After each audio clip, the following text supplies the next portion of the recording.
Welcome to Nasdaq Trade Talks. I'm Jill Malandrino, Global Markets Reporter at Nasdaq.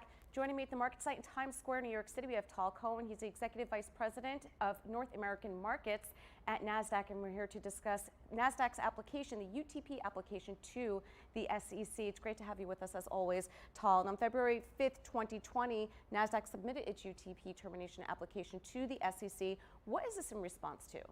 So it was a response to the SEC's request for a proposal on thinly traded. But if I actually took a step back, we actually came out in 2017 with Revitalize, which is our blueprint for issuers, in which we first mentioned UTP revocation and thinly traded.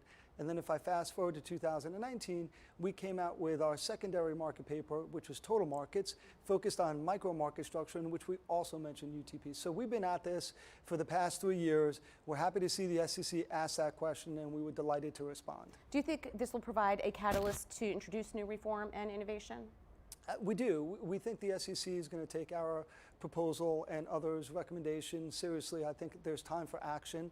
I think issuers recognize it's a time for action. I think the general market feels like we're working for the top half of the market, large cap companies and mid cap companies, but the small caps have been left behind. So it's important that we address this. So this is around lower volume stocks and giving them the ability to list their thinly traded securities on one exchange. How will that benefit them?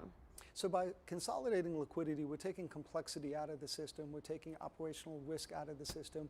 We're hoping when we consolidate that liquidity, it presents better trading opportunities for investors. So it will clearly benefit investors, but we're not taking away choice. So to the extent that the OTC or the over-the-counter market provides value because of price or size discovery, we want to allow for that.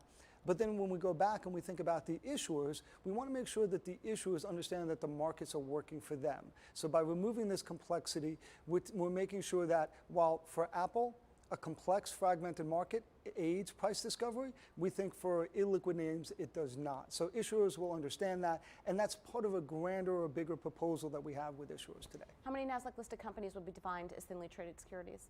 So there's likely over 1,000, but it's worth noting that this is an issuer choice matter. So we wouldn't, or no exchange would dictate how a particular stock would trade, but rather an issuer now has the ability to opt in to a different way that the market works for them. And part of our market structure reform revolves around transparency. How will this allow issuers to address investor concerns around transparency? So by, once again, consolidating liquidity and understanding where liquidity resides from a lit market perspective, it will make it much easier for investors and the market in general to consume that information, and then that will aid transparency. All right, Tal, as always, thanks for joining me at MarketSite. Thanks for having me. And thank you for joining me on Trade Talks. I'm Jill Malandrino, Global Markets Reporter at Nasdaq.